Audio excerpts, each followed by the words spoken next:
प्रस्तुत काल आपण श्लोक क्रमांक 368ला थांबलेलो होतो, पूर्ण झाला होता. एक पाऊल पुन्हा मागे जाऊया. योग साधनेचे प्रवेशद्वार म्हणजे वाचा निरोध.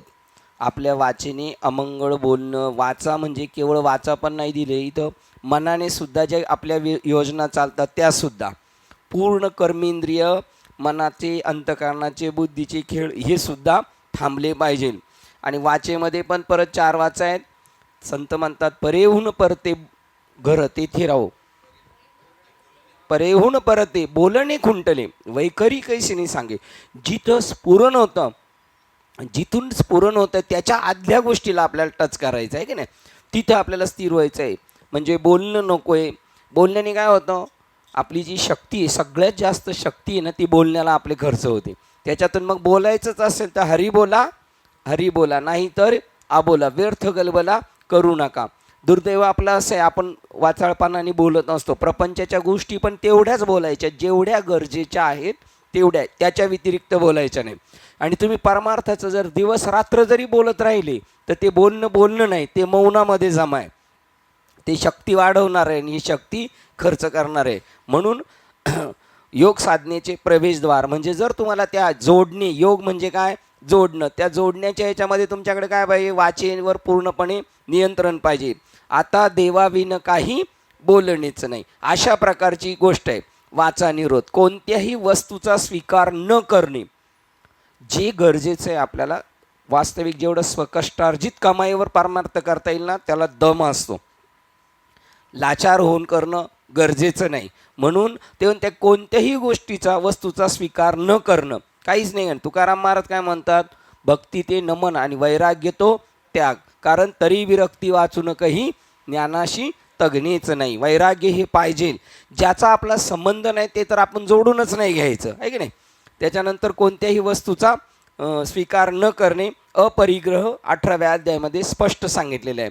अपरिग्रह पाहिजे, कारण परिग्रहाने काय होतं, साधू जे सुटलेले आहेत ते पण शिष्य शास्त्राधिक विलासे, मठाधिक मिसे, मुद्रेचेने मिसे, घातले आहाती फासे निसंगाजेने. जे निसंग झालेले होते ते पुन्हा अटकले कशामध्ये, मठमठादीचे मिशे, शिष्य संप्रदायाचे विलासे. हा माझा शिष्य, हा माझा संप्रदाय, हा माझा मठ, ही झाडं, ही गाया, ही माझी जागा, याच्यामध्ये गुंतला जातो, जो इकडून सुटला तिकडे. म्हणून परिग्रह, कशाचा स्वीकार नाही. निराशा, निराशा म्हणजे काय, आशारहित्य. भक्त ऐसे जाना जे देही उदास, गेले आशेचे पाश. आशा आहे ना, मग तो सापडलाच जातो पाशामध्ये. आशा म्हणजे पाश आहेत आपल्याला, ते पाश नाही पाहिजे. कोणते नाही पाश पाहिजे, मोक्षासंबंधनी सुद्धा नको आहे, तोही एक पाशच आहे. पण जोपर्यंत भेटत नाही तोपर्यंत धावपळ करायची.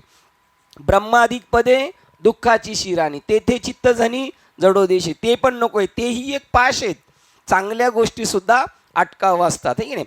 मग याला ते वैराग्यवान जे होते हनुमंतराय, त्यांना ब्रह्मपाश टाकला होता तरी पण ते तोडायला निघाले होते, नव्हते अटकत. तर ब्रह्मदेवाने रिक्वेस्ट केली, आमची काहीतरी जरा थोडी ठेवा ना काहीतरी, म्हणून त्यांनी ते स्वीकारलं. नाही तर तो त्याच्यात गुंतू शकत नाही. आणि आशा ही समूळ खणून काढावी, तेव्हाच गोसावी. गोसावी म्हणजे ईश्वर प्राप्तीसाठी पळणारा यती, त्यागी, महात्मा. त्यांनी कोणत्याही आशेमध्ये गुंतायचं नाही. आपण गुंतलेले आहोत, आपण इतके गुंतलेले आहे, आपलं स्वतःचं, मुलाबाळांचं, नातांचं, घराच्यांचं, पाहुण्यांचं नाही गुंतलं पाहिजे. आपुली आपण करा सोडवणं. कालच आपण पाहिलं, बाबांनी काय सांगितलं होतं त्या दिवशी, मी वेलकममध्ये गेलो, वडा सांबार खायला लागलो, मला घरच्यांची आठवण होती, पण मी म्हणतो नाही, आता नाही, आपण आपलं काम करायचं. त्याप्रमाणे त्यांना ते विनोदाने सांगितले, पण त्यांना काय सांगायचं आहे, कोणत्याही याच्यामध्ये पाशामध्ये गुंतायचं नाही. याच्यासाठी किती स्वतंत्र अभंग संतांनी केलेले आहेत. कवनाचे मायबाप किंवा शेजेची कामिनी दूर राहे, तुझं सोडविना कोणी, बंधू पाठीची बहीण, त्याच्यानंतर आणिक सोयरे भले भले, राजा न सोडवी, देशीचा चौधरी. म्हणजे हे यांच्यामध्ये कशात लिप्त राहायचं नाही. आणि मनात सुद्धा विषयाची आशा न धरणे. बाहेरून विषय त्याग करता येईल पण अंतरंगात सुद्धा नाही आला पाहिजे. सदैव आणि विजन वास करणे, एकांतामध्ये राहणे. आता एकांत या संज्ञेची काल त्यांनी संज्ञा सांगितली. एकांत म्हणजे काय? एकांतवास हा एकटेपणा वेगळा असतो. ज्या ठिकाणी कोणी नाही अशा ठिकाणी एकटे राहून आत्मसाक्षात्काराची खात्री देता येत नाही. मोठ्या समुदायात असून सुद्धा तुम्ही एकांतात असू शकता. किती मोठा समुदाय असू द्या, पण तुम्ही पहा बरं, अर्जुनाला जी गीता सांगितली ती एकट्याला सांगितली. तुला म्हणून सांगतो, कोणाला नाही सांगितलं, बहिणी बायको याला नाही सांगितलं, भावाला नाही, आईला नाही, परंतु अर्जुनाला तिथं सांगितलं एवढ्या समाजामध्ये. मग त्यावेळेला त्यांच्यात असून हे दोघंच होते. बस बाबा सांगतात की जेव्हा एखादा प्रियकर आणि प्रियसी सगळे म्हणतात, मी BST मध्ये कंडक्टर होतो, ते जर गाडीत बसले तर त्यांना असं वाटतं गाडीमध्ये आम्ही दोघेच आहोत, तिसरं कोण नाही. ते म्हणले कमीत कमी कंडक्टर नाही पण ड्रायव्हर तरी आहे असं वाटलं पाहिजे ना, गाडी कशी चालेल, परंतु त्यांच्या दृष्टीने काहीच नाही, ते दोघेच. तद्वत तो एकांत आहे का? मी एकटा भगवंताशी एकरूप आहे, या जगात कोण नाही. त्यालाच म्हणतात अद्वैत कुसरी विरळत जाणे. यांच्यामध्येच आपल्याला जमलं पाहिजे. तो खरा त्यागी आहे, योगी आहे. जंगलात जाऊन बसतील त्यांचा काय उपयोग नाही. प्रसंग ग्रस्ती आश्रमात राहून खरं पारमार्थ करणं हा खरा शौर्यवान आहे. ते खरे झुंजार आहेत, ते खरे शूर आहेत. ब्रह्मच तेवढे एकटे असा एकम अद्वितीय असते. बघा काय त्याची भावना आहे ध्यानाला बसल्यानंतर. एक ब्रह्म सोडून जगात दुसरं कोण नाही. माझ्याकडे जरी दुसरं कोण पाहत असेल तर कोण पाहत आहे? ब्रह्मच. म्हणजे तो कोणाबरोबर असला तरी कसं. त्याच्यासाठी तुकाराम महाराज म्हणतात विजन याच्या शब्दाला जन विजनी झाले आम्हा. आम्ही जगात असून सुद्धा जगात नाही, त्याचं नाव विजन. जनात असून सुद्धा नाही, कारण मला जन दिसत नाही, तर सगळं काय एकटं. ब्रह्म तेवढे एकटे एकम अद्वितीय असते. एकांतवास हा काही भोवतालच्या वस्तूचा अगर परिस्थितीचा नसतो, तर तो त्याच्या अंतकरणाच्या वृत्तीत असतो. एकांतवास कुठं पाहिजे?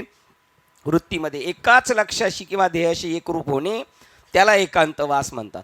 बस हाच गुण दत्तात्रयांनी घेतला होता 24 गुरुपैकी. कोणाकडून?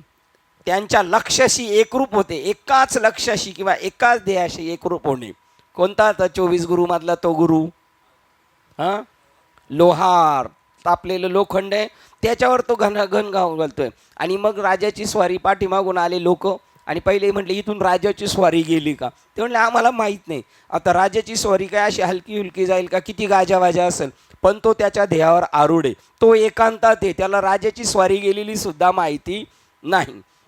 एकाच ध्येय सिद्धीवर लक्ष खिळून राहणे, बस मला तेवढंच प्राप्त करायचं. बस अगदी गजबजलेल्या बाजारात सुद्धा सतत एकांतवासाची सवय करा, हे एकांत त्यांना सांगायचं आहे. तुकोबारायचा तोही एकांत आहे, पण त्या एकांतातली पुढची स्टेप सांगितली. तुका म्हणे आम्हा एकांताचा वास, आणि हाच एकांत आहे त्यांचा. पण मी समाजापासून बाजूला राहणे किंवा समाजात राहणे. त्यांची एक जर क्लिप पाहिली तुम्ही तर त्यांच्या पत्नी भोजन घेऊन गेल्या त्यांना, आणि भंडारा डोंगरावर जेवतायत. जेवता जेवता 2-3 घास खाल्ले. बरं झालं तुम्ही आले नाही गावात, डोंगरावर येतेच बरे. का? रोज म्हणती खाली का नाही येत तुम्ही, नाच डोंगरावर बरे. त्या मंबाजी बॉन्नी त्यांनी लय गावामध्ये तुमच्याविषयी वावडं उठवलेले आणि ते वाटच बघताय तुम्ही कधी येतात असं. मग आता मला तर जायलाच पाहिजे. जेवणं बिवणं टाकून सुसाट गाडी निघाली. का? अहो जाऊ नका. नाही, आता माझी तिथं गरज आहे, आता मला जायला पाहिजे. नाही तर ते म्हणते पळकुटेपणा आहे की नाही. मग तो एकांत आहे. हा एकांत सोडून तिकडे काय गेले? तिथे खरी गरज आहे असं म्हटले ते. म्हणून समाधी अवस्था प्राप्त करून घेण्यासाठी प्रतिदिनी कोणतेही शारीरिक व मानसिक कर्म न करता निदान 10 मिनिटे असं नसतं व्हावया शिका. बघा, जर तुम्हाला ईश्वरत्व प्राप्त करून घ्यायचं असेल तर मानसिक सुद्धा कर्म आणि शारीरिक कर्म सुद्धा न करता 10-15 मिनटं आपण शांत बसलंच पाहिजे. आता हे एकदम बाल्यदशेतलं सांगतात. एकदा का आपल्याला गोडी लागली ना, तर लाचावले मन लागलीशी गोडी. मग आपण त्याचं पुढे रूपांतर भव्य स्वरूपात करू शकतो, परंतु सुरुवात मात्र अशी व्हायलाच पाहिजे. कोणत्याही संभाव्य विषय भोगाची आकांक्षा न धरता आपल्या भोवतालचे वस्तू मात्र आपणास कधीही सुख देऊ शकणार नाही अशी दृढ समजूत करून आपण असं नसतं होऊया. कोणत्याही विषयाबद्दल आसक्ती न ठेवणे आणि ही कल्पनाच टाकून द्यायची की जगामध्ये अशी एखादी वस्तू आहे का ती मला सुखी करू शकते. बस या जगामध्ये फक्त एकच गोष्ट तुम्हाला सुखी करू शकते. काय? देव. तेने विन जीवा सुखच नव्हे. बरं बाकीच्या गोष्टी त्या उलट देवापासून बाजूला नेणाऱ्या आहेत, एरती माईक आहेत, त्या क्षणिक आहेत, तेव्हा शाश्वत नाही. म्हणून त्यांच्याबद्दलची ती समजूत बाद करायची. वस्तू मात्र आपणास कधी सुख देऊ शकणार नाही अशी समजूत करून आपण आसनस्थ होऊया. परमेश्वराची आठवण ठेवून एकांतवासात सतत राहण्याची सवय करा. मनात कोणताही विचार नसला की मन एकांतवासात असते. आता एकांतवास कोणता? कोणतेही विचार नाही, पूर्ण विचाराला ब्रेक, तो खरा एकांत. एकांत मन एकटे सदैव एकच असणाऱ्या सत्याकडे जाऊ शकते.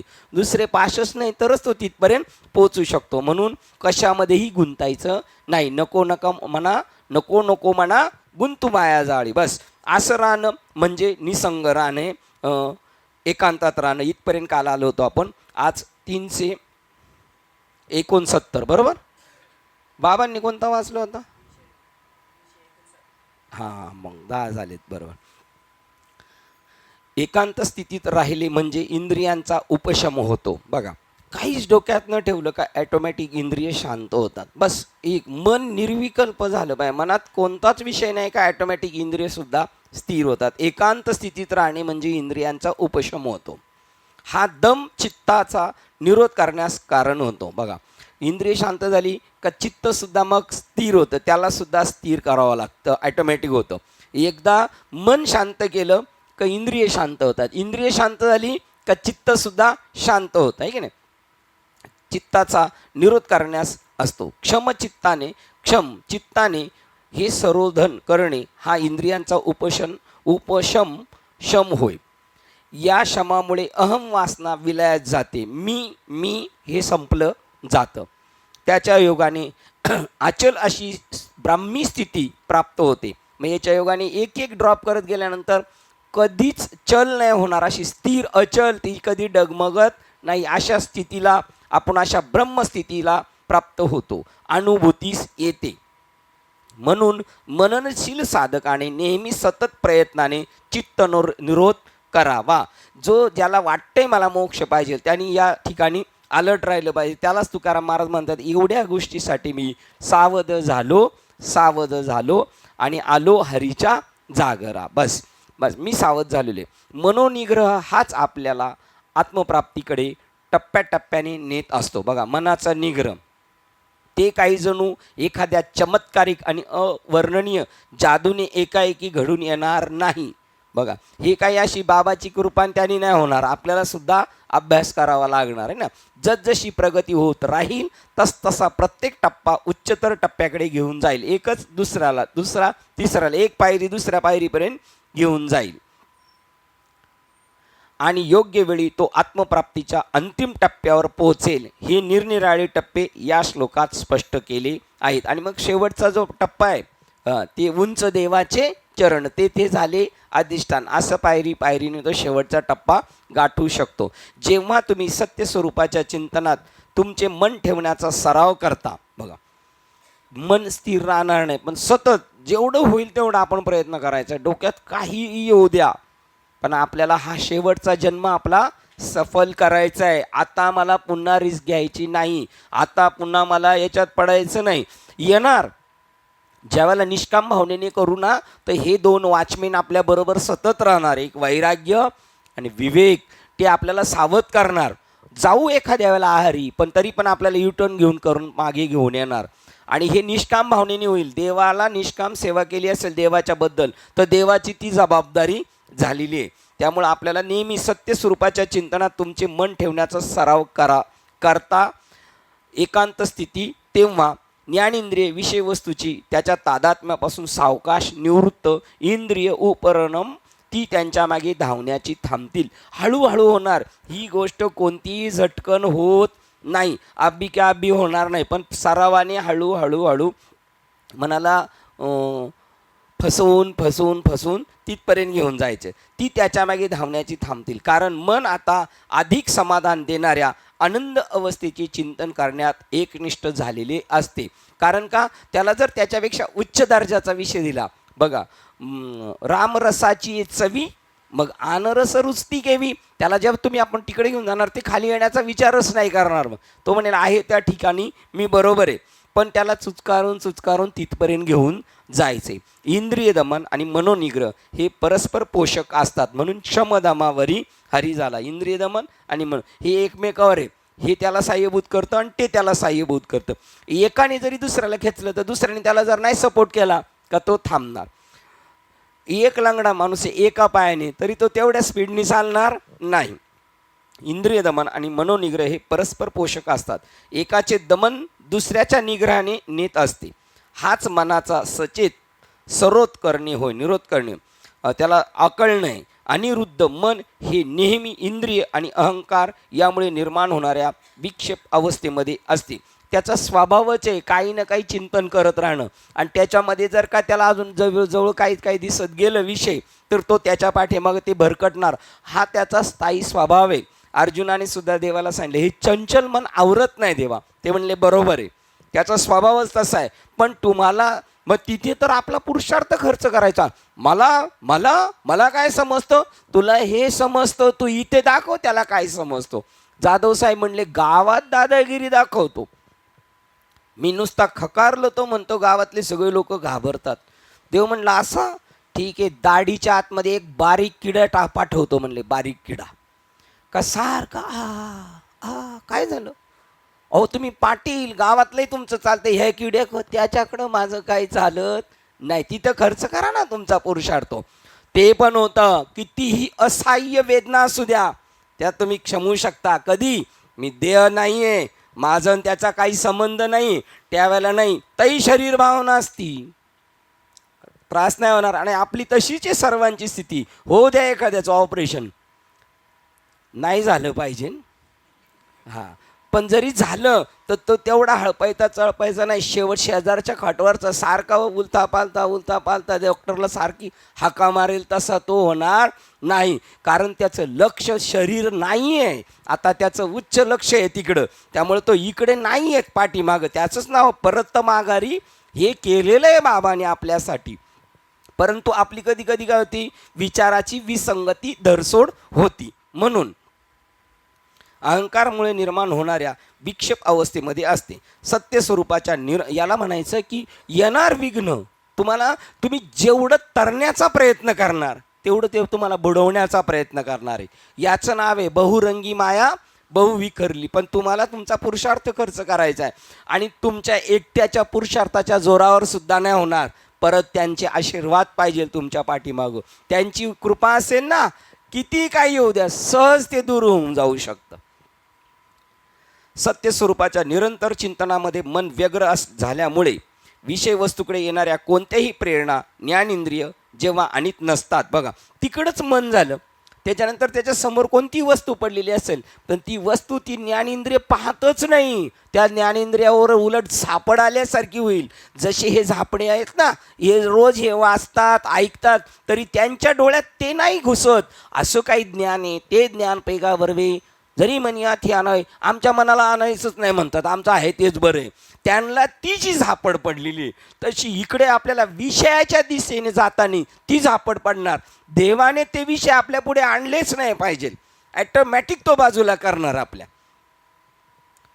तुम्ही चित्रपटात पाहिलेले भावा बहिणीची ताटातूट झाली, दोन भावांची ताटातूट झाली, आणि आता 5-6 वर्षांनी भेट होणार आहे. अगदी जवळ आले, स्टेशनला आले, एका ट्रेन जवळ आले, पण तिथे आल्यानंतर दोघं असे बघत होते, पण नंतर दोघं इकडं एक बघायला लागलं आणि इकडे एक बघायला लागलं, पाठीला पाठ लागून निघून गेले. का? त्यावेळेला त्यांची भेट. मग ती कर्म घेती झोले तेथे कोणाचे न चाले. त्या कर्माला सुद्धा तुम्ही हाताळू शकता देवाकडे जर अनन्य भाव ठेवला. एकमेव त्याचा विचार आहे, त्यांचं म्हणणं आहे जो मज होय बस त्याचेच मीच निवारी जन्म मरण. का? अनन्य नसलं थोडं तर चालेल का? नाही चालणार. बस माझ्यावर भार टाकला ना मग ती जबाबदारी माझी, आणि तू जर सक्षम आहेस, पेलू शकतो, बघ बाबा तुझ्या मनावर काय असेल त्या पद्धतीने. ती ज्ञानेंद्रिय आहेत ना आपल्या दृष्टिक्षेपातच ते आणणार नाही. जे नको आहे ना तिकडं आपल्याला घेऊनच नाही जाणार. त्याचं नाव आहे विवेक. त्याचं नाव आहे दत्त चोपदारी करीत असे. लाल कपडे घातलेली माणसं म्हणजे चोपदार नाहीत. तो एक प्रकारचा रंगीबिरंगी कार्यक्रम येतो. झालरबाज, त्याच्यामध्ये तो दुसरा कोणता कापड असतो तो चमक करणारा ना, हां त्याचं वेगळं नाव आहे. हा वेल्वेट वेल्वेट ते असं चमचम चमचम करतं, ते पसंत करणार माणूस. त्याने किती गरम झाला नाखून आतून वल्लं झालं तरी चालेल, पण चमचम पाहिजे आपल्याला. मग हैराण झालो तरी चालेल, आहे की नाही. ती ज्ञान इंद्रिय आपल्याकडे तिकडे नेणार. तो दत्त चोपदारी करत असे कोणाच्या घरी? नाथबाबांच्या घरी. निळा म्हणे देव राबे त्या घरी. तुमची पण ती स्थिती होऊ शकते, आजही होऊ शकते. असे आहेत महात्मे, त्यांच्या घरी दत्त चोपदारी आजही करतो. न सांगता करी सर्व कामे. आपल्याला सांगावं लागतं, करता का करता का म्हटलं का तो करत नाही, एवढं लक्षात ठेवायचं. त्याच्याकडे नाही जायचं लक्ष, त्याला वाटलं पाहिजे याचं काम. न सांगता करी सर्व कामे, दत्त चोपदारी करत असे. पहा, हे सगळं करतो. आणि अजून सोपं सांगू का? बुधवारे बाबांचं वाक्य, तुमच्या घरी बायको पाणी भरते का देव पाणी भरतो? चपात्या देव करतो का बायको करते? कोण करतं? देव करतो. मग अरुण बाबांचे भाऊ मला म्हटले, मग आपण देवाला का मारतो? का मारतो सांगा बरं. ही कोणती दृष्टी दिलेली आहे बघा बरं, ही कोणती दृष्टी, कोण करतंय म्हणून.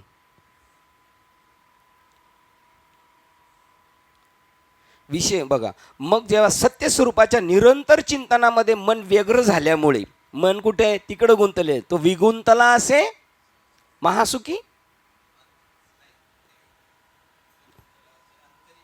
हा, आणि त्याच्यामुळे तो इकडे बघत नाही ना, स्वर्ग सुखाकडे ढुंकून बघत नाही. तो त्याच्यामध्ये गुंतल्यामुळे इकडे भोगाकडे येतच नाही. तो विगुंतला असे महासुखी. अजून हरिपाठातलं वाक्य ज्ञानेश्वर महाराजांच्या,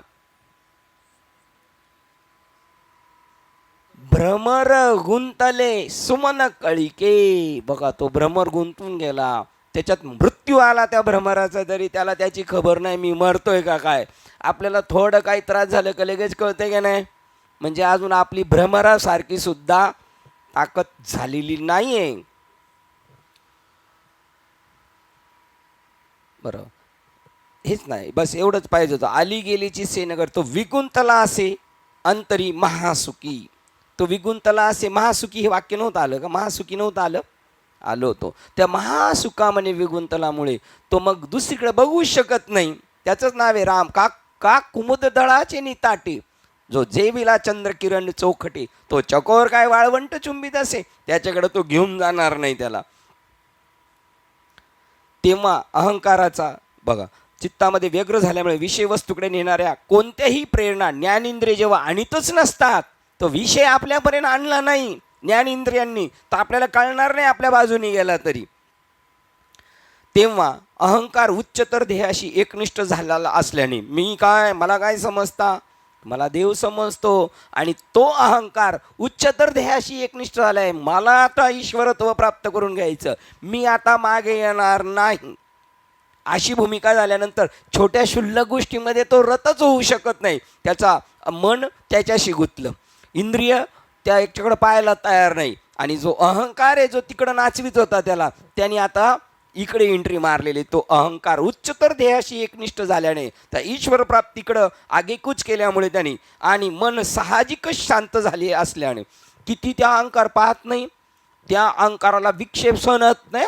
इकडे जसा अहंकाराला विक्षेप सहन होत नाही माझ्यामध्ये, मी म्हणल्यानंतर, तसा तो ओरिजिनल मी जर चालू झाला, त्या ध्येयाने जर तो पछाडला, तर त्याला हा विक्षेप सहन होत नाही. अफजल खानानेच विडा उचलला होता ना छत्रपती शिवाजी महाराजांना. हां, आणि निघाला तेव्हा त्याची पत्नी म्हटले, महाराज तुम्हाला माझी आठवण होईल ना युद्धभूमीवर, का शिवाजी डोक्यात ठेवणार? त्याने लगेच तलवार काढली आणि तिचं मुंडकं जोडून टाकलं. तुझी आठवण मला तिथं नको, नाही तर मी माझ्या ध्येयाबद्दल कामयाब होऊ शकत नाही. हा अहंकार आहे, जो येईल त्याला लाथाळीला संसार. काय वाक्य आहे. आता आपल्याला कोणी लाथाळलेलं आहे, पार चेंदा मेंदा केलाय. फुटबॉल जसा पोरं खेळतात ना, तसं आपल्याला संसाराने इकडून जावयाने उडवलं का, तिकडून लेक उडवती का, इकडून सून उडवती का, तिची सासू अजून म्हातारी शिल्लकच आहे, ती बी एक फुटबॉलनी एवढी जबरदस्त लात मारती का नाही, तिचा पार चेंदा मेंदा झालेला आहे. तरीसुद्धा आपण म्हणतो लाथाळीला संसाराने लाथळलेले. बघा उदाहरण, संसार लाता खायला तयार आहे. पाणी लाता खायला तयार आहे, पण त्या पाण्याला लाता मारण्याची टॅक्ट ज्याला आलेली ती युक्ती संतांकडून घ्यायची. नाही तर पाणी याला खाली घालायला तयार आहे, पण हा पाण्याला खाली घालतोय आणि लाता मारतोय, तो तरू शकतो. इथे तेवढं ते सामर्थ्य अहंकारामध्ये तुमचा अहंकार जो ना तो सोडू शकत नाही तुम्हाला. तो अहंकार होता बाजी प्रभूंकडे. सिरकलम झालं तरी पण माणसं मारायचं काम चालू आहे, तो अहंकार आहे. मेला तरी तो अहंकार, बघा किती वाक्य, जगला तर जगू देत नाही, मेला तर मरू देत नाही. तसाच तो त्याचा जर ट्रॅक चेंज केला, इकडचा इकडं लावला, तर तो अहंकार तेवढ्या स्पीडनी जातो. हे जेवढे होते ना संत, ते असे अहंकारी होते. कसं नाही मला ते प्राप्त होत, मी मिळवणार. स्वराज्य हा माझा जन्मसिद्ध हक्क आहे, तो मी मिळवणार. देवा मी तुझं दर्शन घेतल्याशिवाय घरी रिटर्न येणार नाही. एवढी सत्कर्म केली, ती काय निमित्ताने केली? सर्व सुकृताचे फळ मी लाहीन, मी माझं फळ घेतल्याशिवाय राहणारच नाही. हा केवढा मोठा आत्मविश्वास आहे, केवढी निस्पृहता असेल त्यांची. मी देवाशी भांडण करायचंच असेल तर देवाशी भांडण करायचं, जनाबाई कोणाशी भांडत बसले बघा. एवढा तो अहंकार. हे शिव्या देणे ना, अरे अरे विठ्या मूळ मायेच्या गाठ, हा अहंकार आहे जनाबाईचा. तेवढा अधिकार कमवला पाहिजे. यांच्या मुलीचं लग्न होतं, यांनी मला फोन करून सांगितलं त्या दिवशी तारीख घेऊ नका. तेवढं कमवावं लागल. आता आपण बाबांना फोन करून सांगा माझ्या पोरीचं लग्न आहे, तारीख घेऊ नका. बाबा फोन ठेवलं, लगेच शेजारच्यांना म्हणतील हा किती शहाणा आलाय बघा. तेवढं ते प्रेम जोडावं लागतं. देवानी सांगितलं, अर्जुनाने सांगितलं थांबव रथ, थांबवतोय. काय तुम्ही सांगता प्रेमाबद्दल अर्जुनाच्या? नाही, दुसरं तो रुसे आणि मी समजावे. हा रुसे, हा बुजावीतच आहे. तो रुसतोय, हा बुजावतोय, असं आहे ना. आता आठवण झाली का आमची? बरं बाबा, झाली बाबा, झाली बाबा. हा रुसे, हा बुजावीतच आहे. हा कोपे, तो निवांत. ते ओरडतो, भक्त देवावर ओरडतो. आपण ओरडून बघा बरं, आपल्या खेवकणी खाऊन टाकेल. ओरडणार तेवढी ताकद कमवावं लागते. हो, हा रुसे तो बुजावीतच आहे. हा कोपे तो निवांतच आहे. नवल पिसे लागे पार्था, पार्थाचे देवा. बघा असं पिसं लागलं पाहिजे बाबाला. बाबाने आपल्या मागं लुणबुड घेतली पाहिजे. आपण नाही लुडबुड करायची आपण. पहिलं सख्यत्व. नवरीचं जोपर्यंत जमत नाही तोपर्यंत पोरीच्या आईबापांनी त्यांच्या मागं हे करायचं. मग नंतर ती घरी गेली का हे मस्का लावत जातील, चल बाई किती दिवस राहायचं, चल बाई. तसं बाबा आपल्या मागं लागलं पाहिजे. बघा काय प्रमाणे तू का म्हणे, वत्स धेनू याच्या चित्त तैसे मजे येते संभाळीत. बाबाला आपली आठवण झाली पाहिजे. बाबांनी आपला फोन केला, आपल्याला फोन केला पाहिजे. आपला फोन बाबांनी कट नाही केला पाहिजे. मन साहजिकच शांत होते. हा अहंकार उच्चतर ध्येयाशी एकनिष्ठ झालेला असल्याने आणि मन साहजिकच शांत झाले असल्याने ते सुनियंत्रित होत असते. तो अहंकार सुनियंत्रित. आता ज्या दिशेने चालले त्या दिशेने तो चालला, बरोबर वाटचाल करीत. शांत चित्त झालेल्या मनात वासनांचा नाश होतो आपोआप. मनाचे नियंत्रण करणे म्हणजे कामना कमी करणे होय. कामना जेव्हा कमी होतात तेव्हा वासनांचा नाश होतो. याप्रमाणे जेव्हा अहम म्हणजे जीवभाव आत्मस्वरूप आत्मतत्वाच्या वेदीवर समर्पित होतो, आत्मतत्वाच्या वेदीवर समर्पित होतो. या मामी या.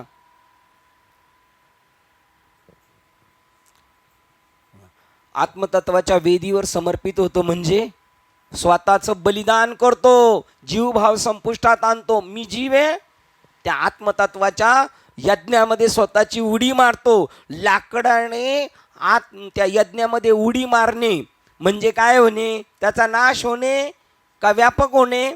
अग्नीशी समरस होतो. तसा आपला जीवभाव त्या आत्मस्वरूपाच्या वेदीवर, त्या यज्ञावर, त्या यज्ञाच्या ओट्यावर उडी मारायची आतमध्ये. त्यावेळेला आपण संपतो की अजरामर होतो? अजरामर होतो, व्यापक होतो. तेव्हा जेव्हा अहम जीवभाव आत्मतत्वाच्या वेदीवर समर्पित होतो तेव्हा ब्रह्मानंद प्राप्ती ही अगदी हाताशी असते. करतळावरी कर्तरी आवळे आवळे हरी. बघा काय सुरुवात आहे त्याचं? हा, पारियाचा रवा घेता भूमीवरी नाही, त्याच्या नंतरच आहे. भाव बळे आकळे एरवी ना कळे, कर्तळी आवळे तैसा हरी. हातावर जसा आवळा दाखवता येतो तसा विषय मिळणार देव. हा हा देव, हा एवढं सोपं आहे. काय सांगतात आता सर्किट लोकांना जर किती सांगितलं तर काय कळणार आहे? कारण त्यांची बुद्धी मंद प्रज्ञ लोकांची कशी होणार? आता जसा आवळा दाखवता येतो तैसा ईश्वर दाखव. वाटोळा कर्तळावरी वाटोळा अन डोलत दिसे आवळा, तैसे तैसे ज्ञान आम्ही डोळा तुझं दाविले. भागवता कर्तरी वाटोळा गरगरीत वाटोळा.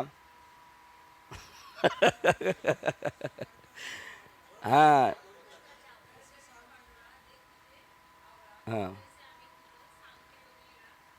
गरगरीत नसेल, करतळावरीच असेल. गरगरीतच आहे असे असं रेटूनच न्यायचं. तुम्ही काय म्हणले ते गरगरीत आहेच आहे बाबा, आहे का नाही? आहे ना, गरगरीतच आहे ना. आपण गरगरीतच आहे म्हटलं तसं होणार, आहे की नाही?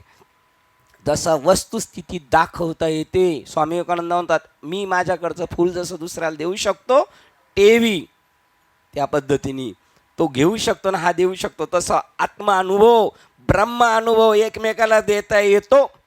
पूर्वी देता येत होता ना, आता नव्हता येते. आता काय झाले मग? आता जातीचे राहिले नाहीत. त्या जातीचे तुका म्हणे येथे पाहिजे जातीचे, एरा गबाळाचे कामच नव्हे.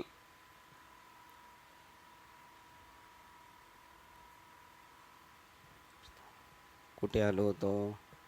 इकडच्या पानावर आलो. शांत चित्त झालेल्या मन. मग त्यावेळेला ब्रह्मानंद प्राप्ती अगदी हाताशी आलेली असते. हा हा म्हणता प्राप्त करून घेतो तो. जेव्हा जीवभावाचा विनाश होतो तेव्हा अनंत तत्वाची अनुभूती अवश्यमेव आलीच पाहिजे. जीवभाव संपल्यानंतर पुढची स्टेप काय आहे त्याची? आत्मस्वरूपाच्या स्वरूपाशी एकरूप होणं, अनंत तत्वाची अनुभूती अवश्यमेव आलीच पाहिजे. येणारच. या लिंकनी गेलं तर 100%. त्याचं नाव मार्ग दावून गेले दयानिधी संत, ते तेनेची पंथे चालू जाता. मग ती गोष्ट घडू शकते. आपल्या मनाने चाललेले आपलं कसं काय होणार? ब्रह्माच्या जाणीवेची, ब्रह्मस्वरूप चैतन्यत्वाची ती अवस्था हीच अखंड आनंदरूप परिपूर्णत्वाचे सत्यसार होय. बघा, ब्रह्माच्या जाणीवेची, ब्रह्मस्वरूप चैतन्याची ती अवस्था हीच अखंड आनंदरूप पूर्णत्वाचे सत्यसार होय. मी ब्रह्म आहे, ब्रह्माच्या जाणीवेची. काय उदाहरण आहे तुमच्याकडे? ज्ञानेश्वरीत पण आहे प्रमाण. मनोनी जाणते नो गुरु भजिजे. कशा कोणत्या जाणत्यांनी? म्हाताऱ्यांनी सगळ्या. कोणत्या जाणत्यांनी?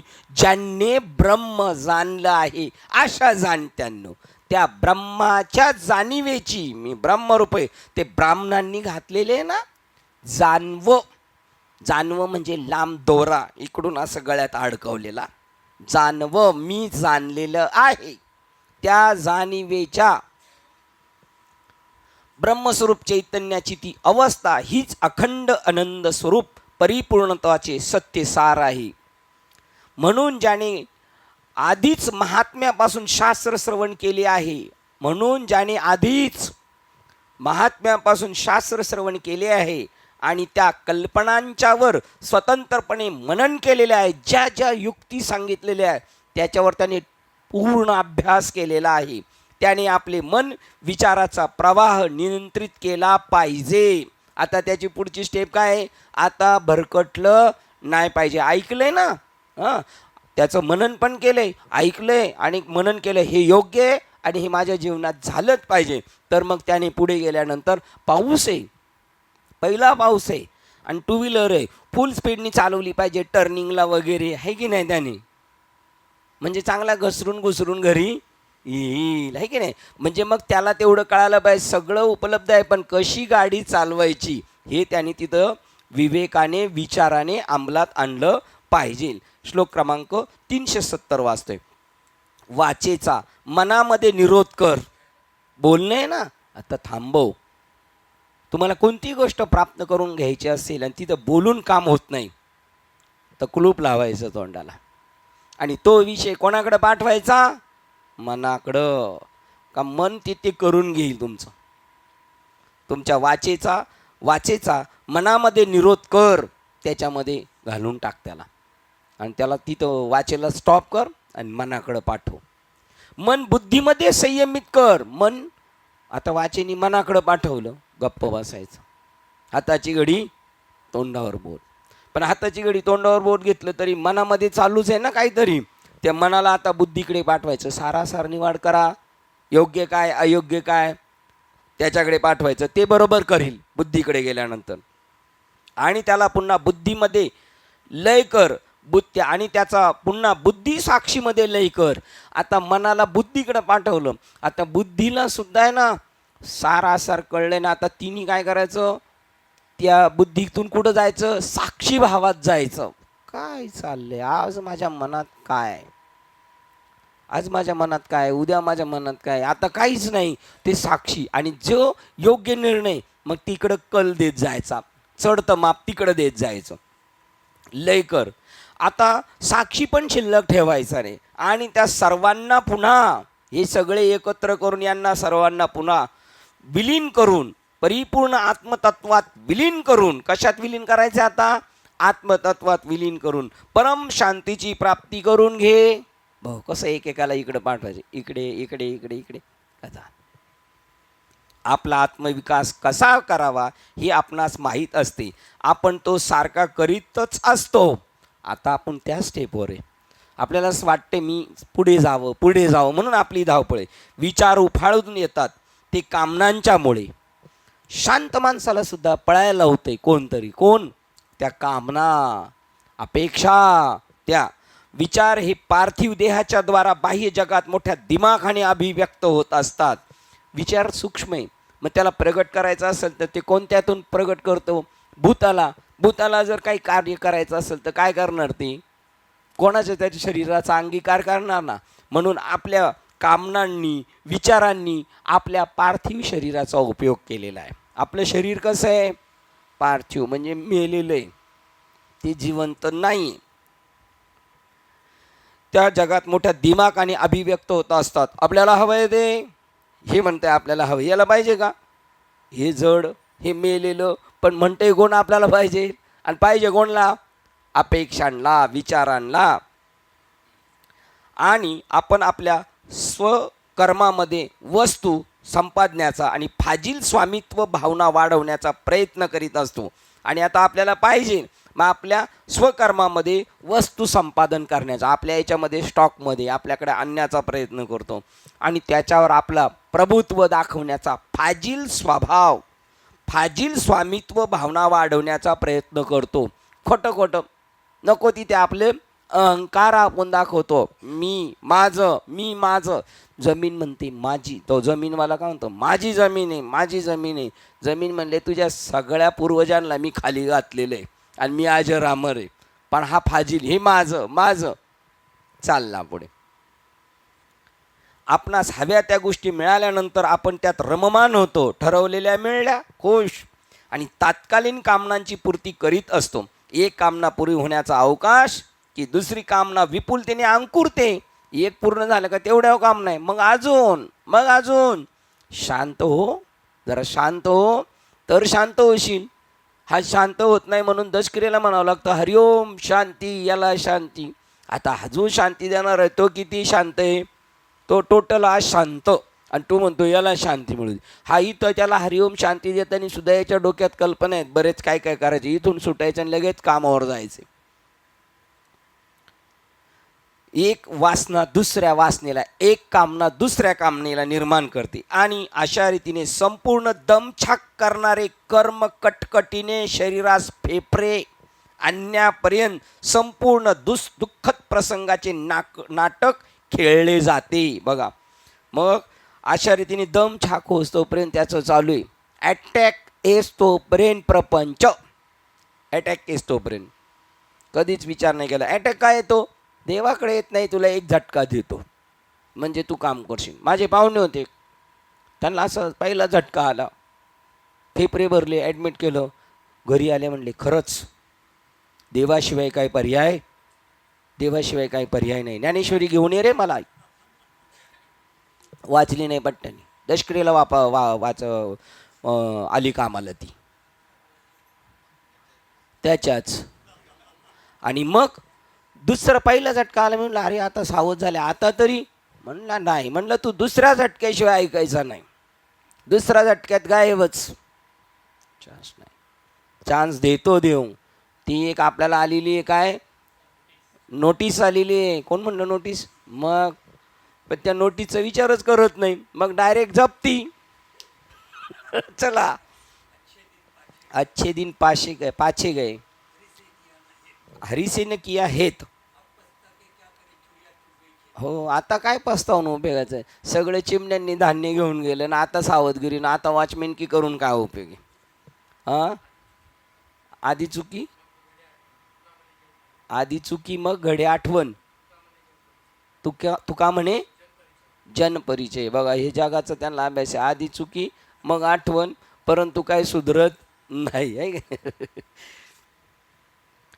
शरीरावर फेफरे आणण्यापर्यंत काम करायचं. किती दिवस करायचं? किती खायला लागतात पैसे आपल्याला?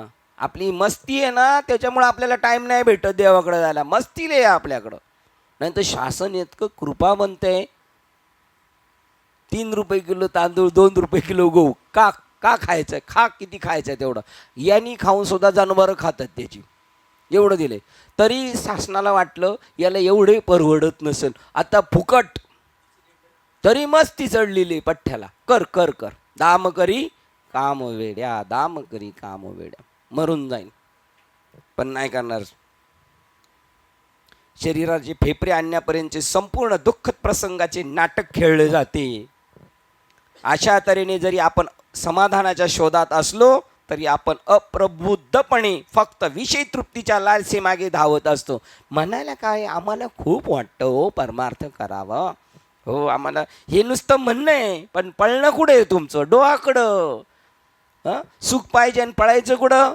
नासक्याकडं. कसं काय सुख भेटेन? नाही भेटणार. आपल्या स्वतःस निव्वळ शांती केंद्राच्या व्यंगचित्रात विकृत करणारी ही विकसनाची आणि आत्मप्रलंबनाची पद्धती आपणास चांगलीच माहीत असते. तुका म्हणे जन परिचय. त्याप्रमाणे व्यंगचित्र फक्त परमार्थिक दाखवायचं. गेलो पंढरपूरला, लाडू वाटले, फोटो काढायचे आणि पाठवायचे, बस. ते लाडू बी हलके हलके वाटलेले आहेत, ताजे ताजे पाठवायचे. तो हलके हलके पाठवतो आणि तेवढ्यात खुश, बस. ही विकृती आहे आपली, हा परमार्थ नाही आहे.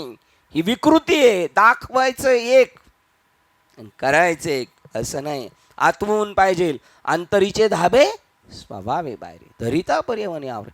अहो, तुम्ही हॉस्पिटलमध्ये आपल्या घरातले एखादा असू द्या आणि तुम्हाला सांगितले डॉक्टरनी बसून राहा तिथे, बसून राहा तिथे, त्याला तिथं राहणार नाही, ते पळून येईल इकडं. असं कुठं होईल काय? घाबरा माणूस आहे. रात्रीचा एकटा कुठं बाहेर जात नाही. आणि नदीच्या कडेला इकडून मांडव, त्याचा बैलाचा मांडव आहे. तिकडच्या गावात तमाशा टांग टांग टांग टांग वाजायला लागलं. हा जसं टांग टांग वाजायला लागला तसा होडीतून तिकडं तमाशा ऐकायला.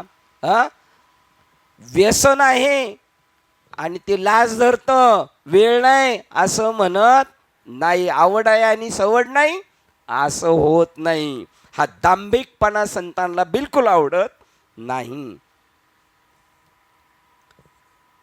आलो होतो. हां, अशा प्रकारच्या बहिर्मुख अवस्थेत असताना आपण आपल्यातील केंद्र तत्वाकडे, त्या शांतमय आत्मतत्वाकडे स्वतःस कसे ओढून काढावयाचे. आपलं मनच तिकडं भरकटलेलं आहे. तिकडचं अजून अट्रॅक्शन संपलेलंच नाही आपलं. बहिर्मुख अवस्थेत येत आपण, अंतर्मुख कसे होणार? या अंतर्गामीच्या यात्रा मार्गावरील टप्प्याचे जणू रस्त्याच्या नकाशाप्रमाणे करावे तितके स्पष्ट वर्णन श्री शंकराचार्य करतात. कसं करायचं, इकडून कसं बाहेर निघायचं, हे शंकराचार्य इथं सांगतात. श्री शंकराचार्य या ठिकाणी प्रतिपादन केलेल्या कल्पनाच कठोपनिषदातील मंत्रात प्रतिध्वनित झालेल्या आहेत. बघा कसं मनाला बाहेर काढायचं. काढा. वाचेचा मनामध्ये विलय करा. बघा, हे कठोपनिषदात सुद्धा हे आलेले. आता कठोपनिषद आहे म्हणून आपल्याकडे काढणार. आता ज्याच्याकडे नाही तो काय काढणार? हे वाचतो आणि मग कठोपनिषदाचं याचं कसं जुळतंय. वाचेचा मनामध्ये विलय करा, वाचेला मनात टाका, त्या मनाचा बुद्धीत विलय करा. वाटतं काहीतरी बोलावंच वाटतं, नाही बोलायचं, गप्प बसायचं. गप्प बसलं का ते कुठं जातं, मनात घर करतं. मग मनात घर केल्यानंतर त्या मनाला कुठं पाठवायचे, बुद्धीचा जो त्याला मनाचा बुद्धीत विलय करा. मग ते तिकडं चाललं. मग ह्या तिघांना सगळ्यांना एकत्र जमवायचं आणि एकत्र एकाचा काटा काढायचा, सगळ्यांचा एकत्र जमून टाकून द्यायचं त्यांना संपूर्ण. बुद्धीचा जो साक्षी असतो त्यातच बुद्धीचा विलय करा. मग बुद्धीला तिकडे गेलं, मग बुद्धीला बी जाणणार आहे माझा परवाचा निर्णय परफेक्ट होता, काल जरा थोडी मिस्टेकच झाली बरं का, हे जो सांगणार आहे ना त्याच्या गळ्यात ते लोढणं टाकून द्यायचं. आपल्या विचार प्रक्रियांची साक्षीवृत्ती एकदा पूर्णपणे प्राप्त झाली की त्या साक्षीवृत्तीचाही प्रशांत आत्म्यामध्ये, व्यापक आत्म्यामध्ये, परम आत्मतत्वामध्ये विलीन करा, असे कठोपनिषदातील मंत्र शिकवतात. बघा इकडं पण तेच आहे. अहो कुठे गेलं तर तेच आहे, सगळ्या ग्रंथाचं सार तेच आहे. वाणी मनात विलीन करा. वाणी माहिती आहे ना, वाणी मनात विलीन करा. असे काही संस्कृत जाणणारे पंडित आहेत की जे या शब्दाचा संकुचित अर्थ घेतात आणि धर्मग्रंथातून अगदी ओढाताणीचा अर्थ काढतात आणि श्रुती ग्रंथात दिलेल्या सत्यतत्वासंबंधीच्या ढोबळ निर्देशनाचा नाश करतात. हे खरं सांगणारे या शब्दशा याच्यातून काय अभिप्रेत आहे ज्ञानेश्वर महाराजांना, तुकाराम महाराजांना, शंकराचार्यांना, हे कळण्यासाठी तेवढी आपली प्रगल्भ बुद्धी झाली पाहिजे. त्यावेळेलाच कळेल. नाही तर एकच शब्द आपण घेऊन पळू. याच्यासाठी बाबा काय म्हटले, 40 वर्ष गेलेत एक अभंगाचं प्रमाण समजून घेण्यासाठी, त्याच्यातला सूक्ष्मभेद समजून घेण्यासाठी. तुम्ही जसजसे अनन्य होणार, जसजसे त्याला महत्त्व देणार, तसे तुम्ही हुशार होणार. आता कसा भात लावायचा, कसा मसाल्या वड्या करायच्या, कशा पोळ्या करायच्या, याच्यासाठी आम्ही किती वर्ष गेले. झटकणी सांगणार की नाही. आता हिला लगेच सांगता येईल का झटकणी, ही तरी कन्फ्यूज होईल. मीठ किती टाकून नेमकं काय आईला फोन करीलच की नाही. मग एवढे दिवस कशासाठी घालवलेत आम्ही, मसाले वडे करण्यासाठी. तसे इकडे एवढे दिवस घालवावं लागतील, त्यावेळेला ते गोष्ट आतून कळेल. एरवी नाही कळणार, जरी त्याच्यात असलो तरी, खाल्ल्या असल्या तरी करता येणार नाही. म्हणायचे असते ते अक्षरशः शब्दापेक्षा शब्दाच्या सुचिकतेने व्यक्त करणे असते श्रुतीची शैली. बघा शब्दापेक्षाही बरंच काही सांगून जातो तो शब्द आहे ना, तो फक्त तो शब्द तेथे नेत असे जेथोनी प्रकाशे सकळ दृश्य जात. तो पंखा शब्द गेला बाजूला आणि डायरेक्ट कशाची भेट झाली, पंख्याची. ते शब्द फक्त तिथपर्यंत नेत असतात, ते अव्यक्त निर्देश रहित तिथं घेऊन जात असतं. तिथं तो शब्द, हा जो शब्द आहे ना आपल्याला दिलेला, त्या जनाबाई म्हणतात सोम शब्दाचा मारा केला आणि विठ्ठल काकुलती आला. तो शब्द तिथपर्यंत घेऊन जात असतो आपल्याला आणि तो माघारी फिरत असतो तिथून. एवढे व्यापक आहे त्या शब्दाचा अर्थ. तो शब्द दिसतो ना, मोदक वरून दिसतोय, वरून गव्हाचं पीठ नाही तर तांदळाचं, पण आतमध्ये काय आहे तो मसाला, तो तसा तो शब्द तुम्हाला गर्भित अर्थ त्याच्यातून सांगत असतो. निव्वळ संस्कृत जाणणाऱ्या विद्वानांनी धर्मग्रंथाच्या क्षेत्रात काही चांगले करण्यापेक्षा काही अनर्थकारकच करण्याचा जास्त प्रयत्न केलेला असतो. शास्त्री लोकांचं सांगतात, ते शास्त्री बाबांचं सांगतात. शास्त्री बाबांनी काय केलं, निव्वळ संस्कृत जाणणाऱ्या विद्वानांनी धर्मग्रंथाच्या क्षेत्रात काही चांगले करण्यापेक्षा काही अनर्थकारकच करण्याचा जास्त प्रयत्न केलेला असतो. म्हणजे लोकांना सुधरलं असं नाही सांगायचं, लोकांचा जास्त गोंधळ होईल असं काम कोणाचं आहे, शास्त्री बाबांचं. असं शास्त्री बाबा करतात, असं हे ग्रंथकार म्हणतात. आपण नाही म्हणत.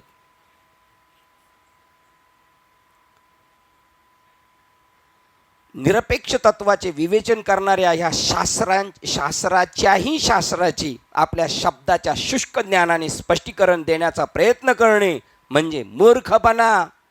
काय सांगायचं त्यांना हो, निरपेक्ष तत्वाचे त्यांना विवेचन करायचंय, त्या तत्व स्वरूपाचं. ते शब्दात कधी कधी व्यक्त करता नाहीत, शब्दात व्यक्त करताना दुसरं प्रमाण आठवलेलं ते गेलं, पण ते दुसरं आठवण्यासाठी बघा, अहो कैसे बोटाने दाखवू तुला, अनुभव घे गुरुच्या मुला. पण हे शब्दे विण संवादीजे, इंद्रिय नेनता भोगीजे, बोला आधी झोंबीजे प्रमेयासी. झोंबायचं डायरेक्ट त्याला. कसं काय की युक्ती भेटते आपल्याला बाबाबरोबर बसता बसता बसता ती युक्ती भेटते. ज्यावेळेला आपल्याला बाबाला प्रमाण देऊस वाटतं ना, तेव्हा समजायचं ती युक्ती जमली. बाबा बोलायच्या अगोदर आपण सांगणार, आपल्याला कळणार बाबा हा विषय मांडणार बरं का, आता हे प्रमाण येणार बरं का, येणार. समजायचं बाबाचं ना आपलं नातं एक झालेलं आहे आता, म्हणून आपल्याला ते कळणार. त्या भूमिकेवर गेल्याशिवाय ते कळणार नाही.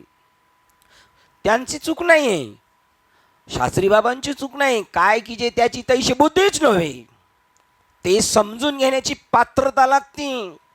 शब्द बोलतो ना आपण, आता ते शास्त्री बाबांचं द्या सोडून, आता आपलं उदाहरण समजून घ्या. भारत माझा देश आहे, सारे भारतीय माझे बांधव आहेत, पण सख्या भावाशी आम्ही भांडणं केल्याशिवाय राहणार. विविधतेने नटलेल्या परंपरेचा पायीक होण्याची पात्रता माझ्या अंगी यावी म्हणून मी कधीच प्रयत्न करणार नाही. असे गप्पा मारणारे शंख ते याच्यामध्ये मोडतात. शास्त्रीय शब्दाचा नाही आहे निषेध, शास्त्रीय बाबाचा नाही, आपल्या नसलेल्या खोट्या दंभाचा निषेध आहे इथे.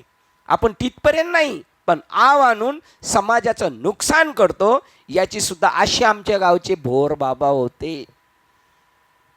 त्यांच्या परीक्षा घेतल्या मामासाहेब दांडेकरांनी कीर्तनाच्या, ते कीर्तन करायला लागले, पण त्यांना कळालं मी जे सांगतोय त्याचा मला काडीचाही अनुभव नाही, मी का समाजाला फसवावं. असा निरपेक्ष भाव होतो ना. त्यांच्या घरी बाबा जातात आणि त्यांना अनुग्रह देतात, त्यांच्या पत्नीला अनुग्रह देतात, त्यांना बोध देतात आणि त्यांचं जीवन कृतार्थ करतात. ज्यावेळेला आपण आपला प्रामाणिकपणा तिथे व्यक्त करू, जोपर्यंत आपली प्रामाणिकपणा आपण व्यक्त करत नाही, दंभ आहे, तोपर्यंत असलेली वस्तू सुद्धा आपल्याला भेटणार नाही, आपलीच वस्तू आपल्याला भेटणार नाही, दंभ आहे तोपर्यंत.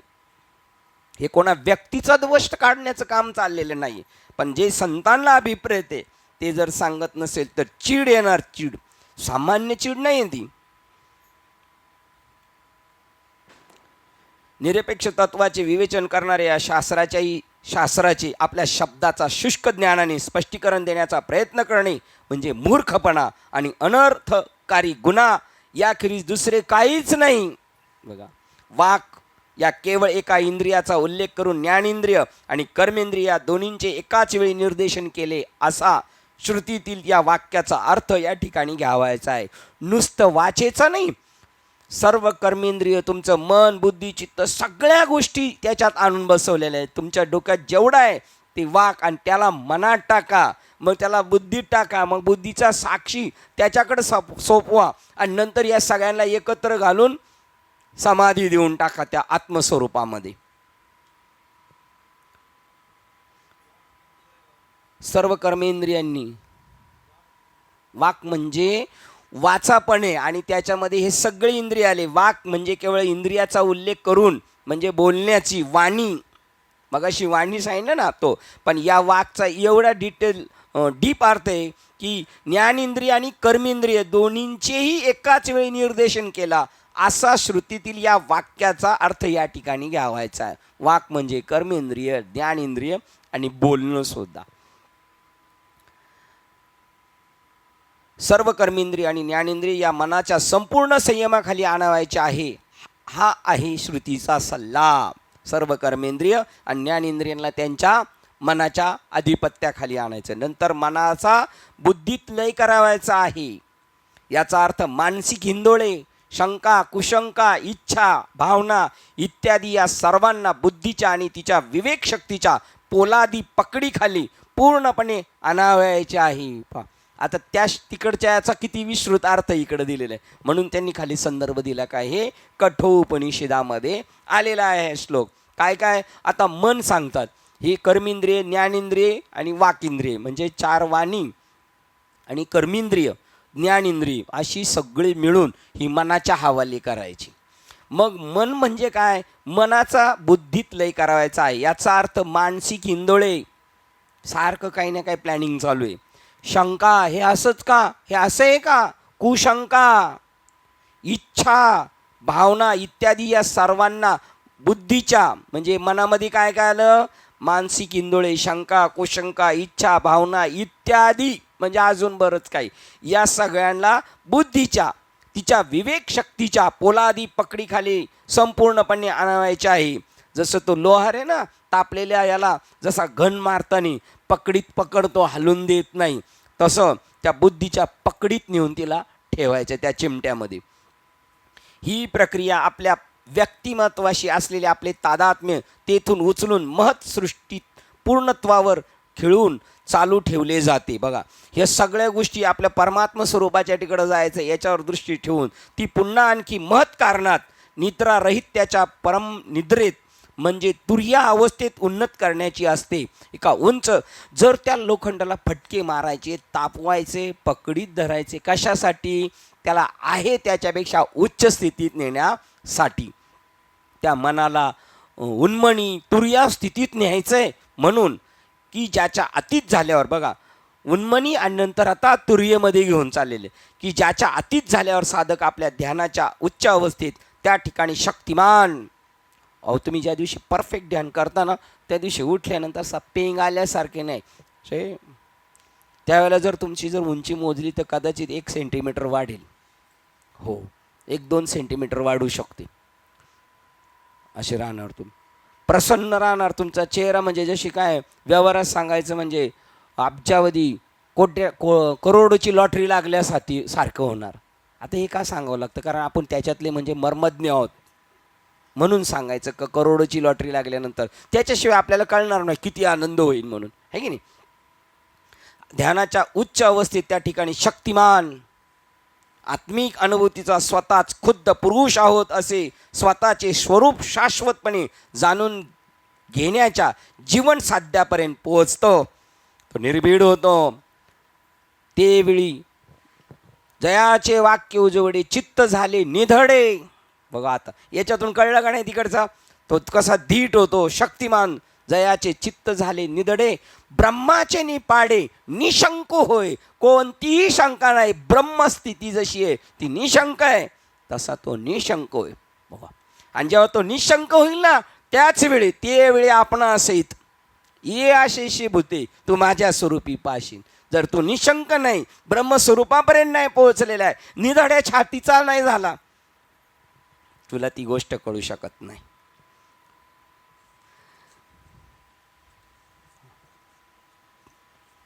आपली अवधाने, वाक, मन, बुद्धी आपल्या मध्येच आत्म्याच्या ठिकाणी परावृत्त करून त्यांना अधिक खोलवर मध्यवर्ती सत्याकडे, आत्मतत्वाकडे अधिक अधिक हकारून ध्यान योगाने जे ब्रह्मैक्य योग म्हणून आचरण केले जाते, तेव्हा तो ध्यान योग चित्त चैतन्य संपन्न होतो. हे दाखवण्यासाठी त्याची सविस्तर चर्चा केली आहे. पहा, किती घेऊन गेलेले, किती एक एक ग्रंथ असा आहे ना, वेडा होईल माणूस वेडा. म्हणून शहाण्या माणसांनी याच्या नादी लागायचं नाही, है की नाही? कारण आपल्याला कसं राहायचं आहे, मग निघाला का नाही झटकन तो, है का नाही? कुठे आलो होतो आपण? हां, इकडे आलो होतो. कठोपनिषदातील मंत्र हे शिकवतात आपल्याला.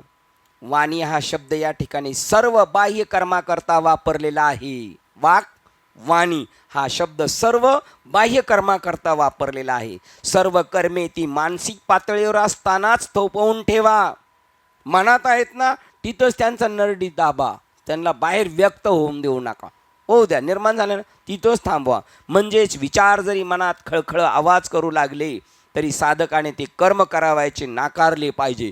मनात वाटलं ही गोष्ट करायची, पण त्या मनाला वाटलं ना तरी शरीराने त्याला प्रतिसाद नाही द्यायचा. त्याचं नाव इंद्रिय दमन, शम दमावरी हरी झाला.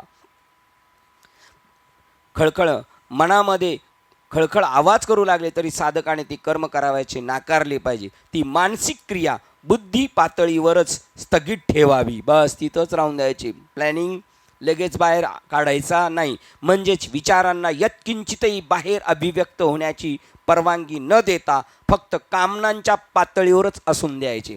मनात आले ना, जर आपण मित्राला सांगितलं आपल्या माझ्या मनात आलं आहे, तर तो हुशार असेल तर तो म्हणत तिथंच राहू दे, बाहेर काढू नको. मनात आले तर ते त्याला तिथंच समाधी देऊन टाक, आहे की नाही.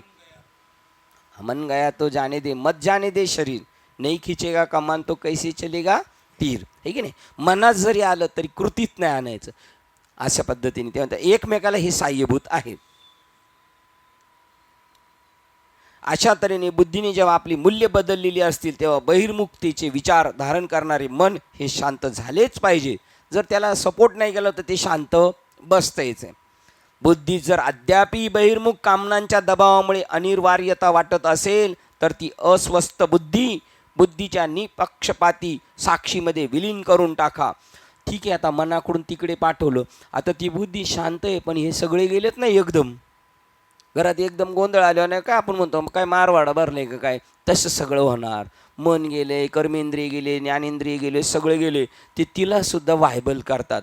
मग तिने काय करायचं, जास्तच त्रास द्यायला लागले तर पुढच्या स्टेपमध्ये पाठवायचं, बुद्धीच्या निपक्षपाती साक्षीमध्ये विलीन करून टाकायचं तिला.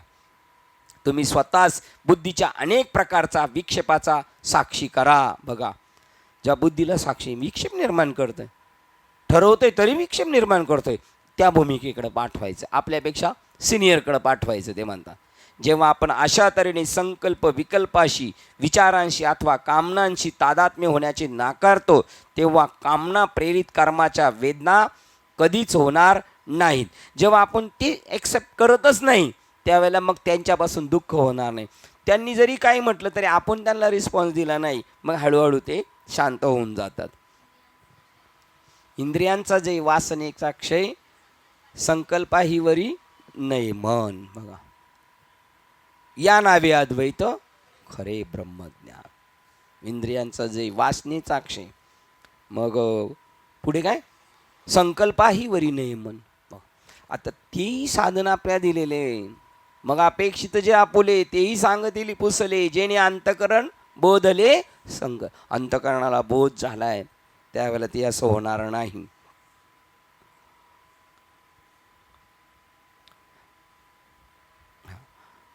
वेदना होणार नाही. आपण त्या पायी शक्ती खर्च करीत नसल्याने कामना साहजिकच नष्ट झाल्या पाहिजेत. ते मनात वाटलंय पण त्याच्यासाठी आपण त्याला इंधनच पुरवलं नाही का ते ॲटोमॅटिक स्टॉप होतं. आपण त्यास आपण सातत्याने साक्षी म्हणून राहत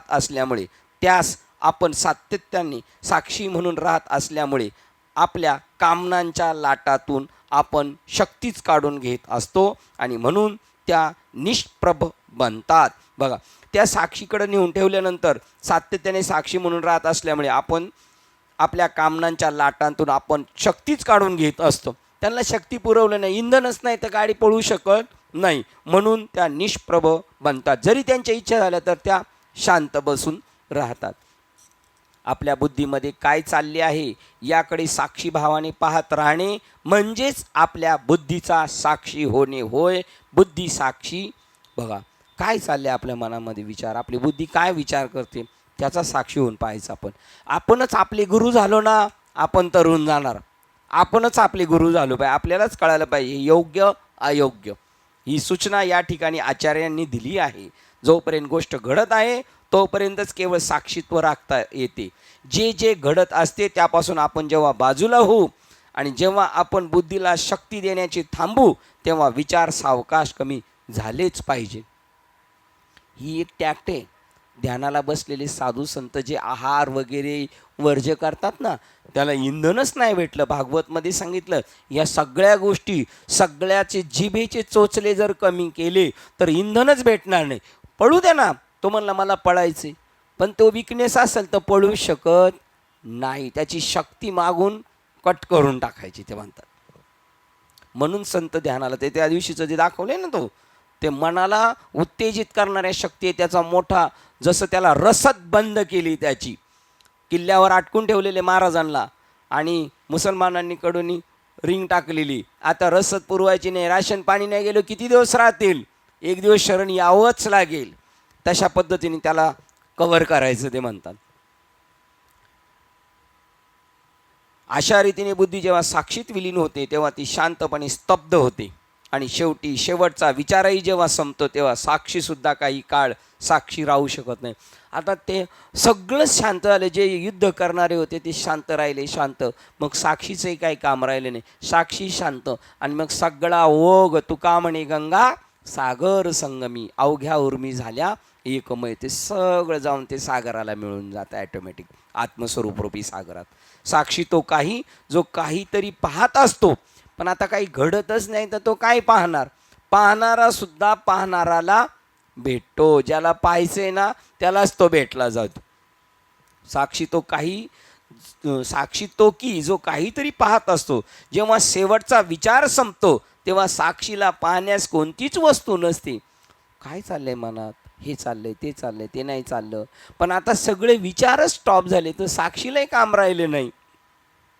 आणि म्हणून साक्षीचे साक्षीत्व संपुष्टात येते. अशा तऱ्हेने साक्षी भाव अहम हाच मुळी शुद्ध अनंत जाणीव तत्वात विलीन होतो. एरवी सर्वांच्या हृदय देशी मी अमुक तो साक्षी तिकडे घेऊन गेले आणि तो अहम पुन्हा त्याच्यात विलीन होऊन जातो. बघा, साक्षी संपुष्टात येतो. अशा तऱ्हेने साक्षी भाव अहम हाच मुळी शुद्ध अनंत जाणीव तत्वात विलीन होतो. साक्षी ज्याला रिपोर्ट देणारे त्या अहमकडे जातो आणि तेकडे जाऊन त्याच्यामध्ये एकरूप होऊन जातो आणि तिथे फाईल सगळी क्लोज बंद झाली. हे शुद्ध अनंत जाणीव तत्व बुद्धीचे साक्षीत्व करीत असताना, म्हणजेच बुद्धीशी आणि विचाराशी ते तादात्म्य झाले असताना स्वतःच साक्षी अहम होते. हा साक्षी आपल्या कामनाशी तादात्म्य होऊन स्वतःच कामना करणारा जीव अहम होतो. बघा, आता उलटं सांगितलंय. कसा, आता मागे कसा गेलाय आणि तो खाली घसरला कसा. हे शुद्ध अनंत जाणीव तत्व बुद्धीचे साक्षीत्व करीत असताना, म्हणजेच बुद्धीशी आणि विचाराशी ती तादात्म्य झाले असताना स्वतः साक्षी अहम होते. हा अहम साक्षी आपल्या कामनाशी तादात्म्य होऊन, अहम आता कुठे त्या साक्षीरूप अहमच्या कामनांशी तादात्म्य होऊन स्वतःच कामना करणारा जीव अहम होतो. आता तो कोण झाला, तो परमात्मा. आता कोण झाला, तो जीव झाला. हा कामना करणारा त्यानंतर आपल्या कामनांचाच विचार करतो, तो अहम म्हणजे पायाजवळच पाहत राहतो. आणि विचार करणारा जीव अहम होतो. तो कोण होता, तो परमात्मा होता, पण तो आता कोण झाला, जीव. क्रियाशीलतेने हा विचार करणारा कर्ता बनतो. तो जीव आता कोण झाला, त्या कर्माचा मी करता. तो कर्ता हेच शुद्ध अनंत जाणीव तत्वाची जीव अहम म्हणून शेवटची अभिव्यक्ती असते. त्या जीवाची, त्या अनंत तत्वाची शेवटची अभिव्यक्ती काय, कर्ता जीव भाव इकडची, ते उंच टप्प्याची शेवटची अभिव्यक्ती असते. म्हणून परम शांती आणि शांतचित्तता जी मानवाची खरी अध्यात्म अवस्था असते, ती पुन्हा प्राप्त करून घेण्याकरता त्याच मार्गाचा उलट्या क्रमाने अवलंब करा. म्हणजे मगाशी सांगितलेलं, त्याला इंद्रियांना, वाकला मनात, मनाला बुद्धीत, बुद्धीला बुद्धीच्या साक्षीत, आणि त्या साक्षीला अहम पूर्ण तो ब्रह्मरूप होऊन जातो. अशा तऱ्हेने जीवभावाचा परमशांत आत्मतत्वात शांत आत्मा विलीन करा.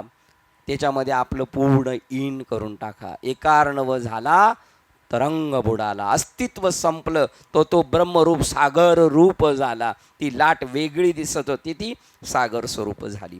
371 क्रमांकाचा श्लोक वाचतोय. देह, प्राण, इंद्रिय, मन, बुद्धी यापैकी ज्या ज्या उपाधीशी समायोग होईल तसतसा योग्याचा मनोभाव बदलत जाईल. बघा, आता तो योगी जर इकडे परत बॅकमध्ये आला तर तो पुन्हा मागे जाईल. तो योगी ज्याने तेथपर्यंत पोहोचलेला आहे, पण तो जर देहाशी, प्राणाशी, इंद्रियांशी, मन या बुद्धीपैकी ज्या ज्या उपाधीशी समायोग होईल, त्याच्याशी तो टच होईल, त्याच्याशी अटॅचमेंट येईल, तसा योगाचा मनोभाव बदलत जाईल. योगी आपल्या ज्या निरनिराळ्या उपकरणाच्या कार्याशी तादात्म्य होईल त्यानुसार तो तात्पुरता बदलला जातो. जेव्हा आपण आपल्या देहाच्या एखाद्या वेदनेशी तादात्म्य पावतो तेव्हा आपण त्या वेदनेचा दुःख भोगता होत असतो. शरीराला दुःख झालं की आपल्याला दुःख होतं, कारण त्या शरीराच्या का आपण टचमध्ये, शरीर माझं आहे, मग त्याला दुःख होतं. जेव्हा आपण त्या वेदनेपासून अलग होतो, गाढ झोपेत होतो तसे, तेव्हा आपणास अधिक काळ दुःख भोगावे लागत नाही. त्या उपकरणाची जी अवस्था असते ती आपणास आपल्या तादात्म्यापासून अनुभवतो. शरीराशी तादात्म्य पावलं का शरीराला दुःख झालं का हा दुःखी होणार. आणि जर तो झोपला तर शरीराचं विस्मरण, त्याला दुखणं नसतं का, असतं पण आठवत नाही. मग डॉक्टरकडे गेल्यानंतर आपल्याला त्या गोळ्या देतात ते, आणि आपण म्हणतो हा खातो कमी झोपतो जास्त, खातो कमी झोपतो, कारण त्याला त्या झोपेच्याच गोळ्या दिलेल्या असल्यामुळे त्याला त्याची जाणीव नसते. दुःख असलं तरी त्याला काय म्हणतात, त्या गोळ्यांना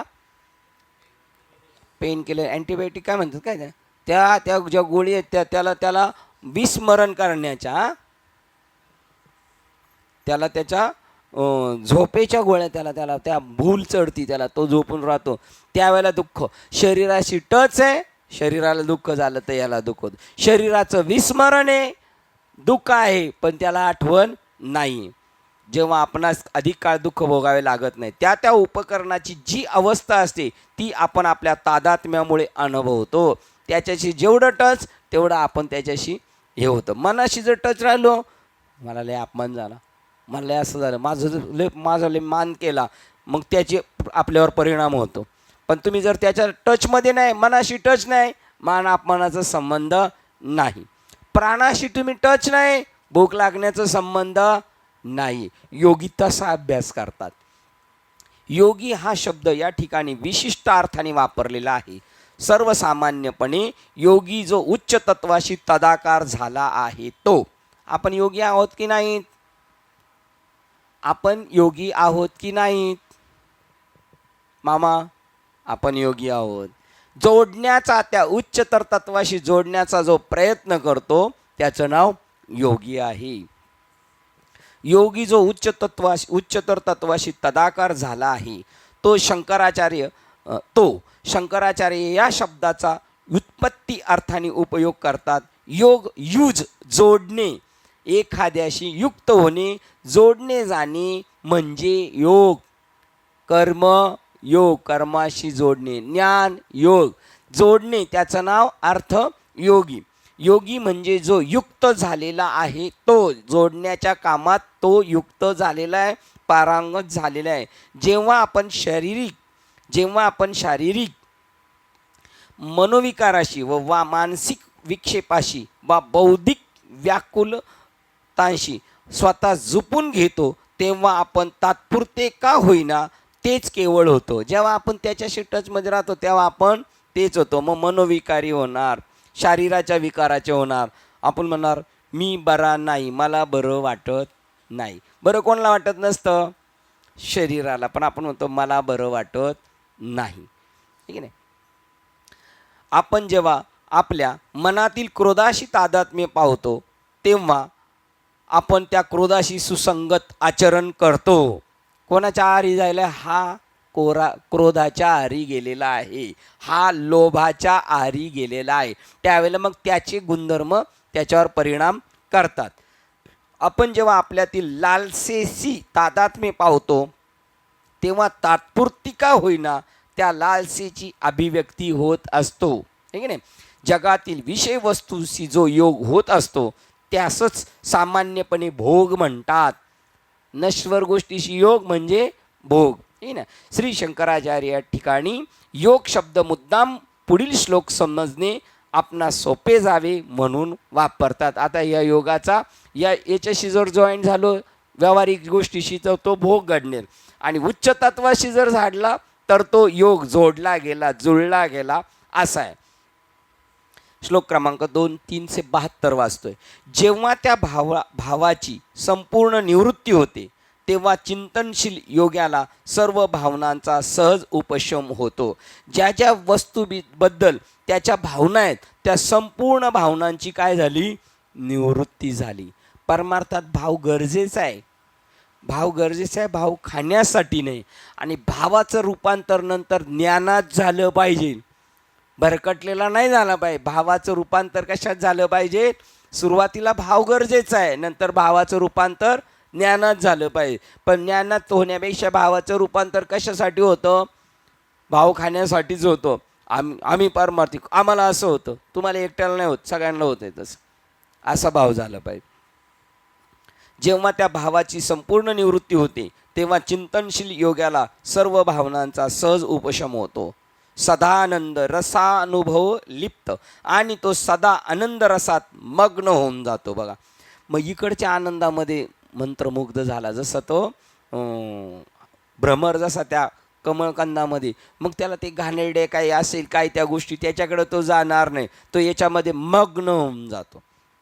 जेव्हा चिंतनशील योगी सम्यक ज्ञानाचे हाडामासाच्या देहास निरर्थकपणे कवटाळण्यापासून दूर होतो, तेव्हा तो सहजच सर्व दुःख आणि यातना यापासून मुक्त आणि निवृत्त झाल्यावर मिळणाऱ्या सुखाचा सदानंद रसाचा अनुभव घेतो.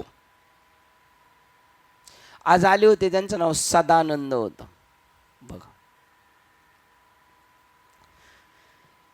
चिंतनशील योगी सम्यक ज्ञानाने म्हणजे जीव ब्रह्म ऐक्याच्या ज्ञानाने, परमात्म स्वरूपाशी समरस होण्याच्या ज्ञानाने जेव्हा एक रूप होतो तेव्हा हाडामासाच्या देहास निरर्थकपणे कवटाळण्यापासून दूर होतो. त्यावेळेला भक्त ऐसे जाना जे देही उदास, नाही नाश सुख दिधले तयास झाले जे उदास, सर्व भावे काही ठिकाणी देह भावे. असं सुख भेटल्यानंतर तो इकडं पाहण्याचंच विसरला, या देहाचं लालन पालन करण्याचं, मी देह आहे हे तो पूर्णपणे विसरून गेला. मग देहच विसरून गेला तर देहाला होणारी सुख दुःख त्याची जाणीव नाही. म्हणून मी मगाशी म्हणलं, जरी आपण आजारी पडलो, आपल्यालाही जरी काय एखादं झालं ऑपरेशन, तरी इतरांप्रमाणे आपल्याला त्या वेदना होणार नाहीत. झाला प्रेतरूप शरीराचा भाव, अशी कंडिशन होणार. आणि ते काम क्रोध माया म्हणती हाय हाय यमधर्म, जसं मेलेल्या मड्याच्या बाजूला त्या सगळ्या लेकी येऊन रडतात, तसे हे सगळे रडतात. आमचा काही विचारच करत नाहीत, आमचा काही विचारत नाही. काम रडती रात्रंदिवस काम क्रोध माया, बघा, आणि म्हणती हाय हाय यमधर्म. ते यमधर्म म्हणतात, यांना आपण शिक्षा केली असते पण हे काय करतच नाही. अशी कंडिशन होती. अशी कंडिशन आपली आहे बाबाच्या कृपेने. जेव्हा अष्टसात्विक भावात होतं त्यावेळेला तशी स्थिती आहे, पण ती कंटिन्यू आपली झाली पाहिजे. तो एक फक्त तेवढा डोस दिलेला आहे. त्यावेळेला जसं विसरल्यासारखं झालं, त्या आनंदात सन्मुख होतो, तसं कंटिन्यू व्हायचं आहे आपल्याला. मग त्यावेळेला त्या शरीराला होणारी दुःख त्याला ती दुःख होत नाही आणि यातनांपासून तो मुक्त होतो. तो निवृत्त झाल्यावर मिळणाऱ्या सुखाचा सदानंद रसाचा अनुभव घेतो. सर्व परमम सुखम, बघा, सगळ्या सुखाच्या वरचं सुख त्याला प्राप्त होतं, परम सुखम. बघा, याचा अर्थ खाली दिलेला आहे. जेव्हा आपण सर्व दुःखांनी भरलेल्या अनात्म वस्तूपासून आपणास निवृत्त केलेले असते, म्हणजे जेथे आपण अनात्म वस्तू पाहत नाही, अगर अनुभवत नाही, तेथे परम सुख असते. अनात्म वस्तूच्या संगतीत आहोत आपण, शरीरात नाही का? तो प्रेतरूप झालाय, तो शरीरात नाही का? आहे. पण शरीरात असून तो शरीरात नसल्यासारखा, त्याचं नाव विदेही स्थिती, त्याचं नाव जीवनमुक्त स्थिती. तो अनात्म वस्तूपासून आपणास निवृत्त केलेले असते, म्हणजे येथे आपण अनात्म वस्तू पाहत नाही, असतो त्याच्यामध्ये. आता ते या उपाधी माझी गुप्त, चैतन्य असे सर्वगत, ते तत्व, तिथे त्याची दृष्टी आहे. तेथे माझी हरी वृत्ती राहो, तिथं त्याची दृष्टी आहे इथे. आणि पाहतोय कशाला? या शरीराला चालन वालन करणाऱ्या शक्तीवर त्याची दृष्टी. अनात्म वस्तू पाहत नाही, अगर अनुभवत नाही, तेथे परमसुख असते, ज्याला या ठिकाणी सदानंद रस अनुभव म्हटले जाते. तो भुंगा बसलेला दिसतोय कमळावर, लोक म्हणते कमळाचं खातोय, कमळाला चुरगळतो, नाही, त्यातल्या आतल्या त्या मकरंदाशी समरस झालेला आहे. आता तिथं दोन जातीचे आहेत, एक भुंगा आणि एक कमळ. पण आता जो भोगतोय ना तो सुख, तो कुठं? तैसा हृदयामध्ये रामू, सर्व सुखाचा आरामू. तो त्याचं सुख अनुभवतोय, त्याच्यामध्ये तो मशगूल झालेला आहे. तो अनात्म वस्तू पाहत नाही, अनुभवत नाही. ते परमसुख असते, ज्याला या ठिकाणी सदा आनंद रस असे म्हटले जाते.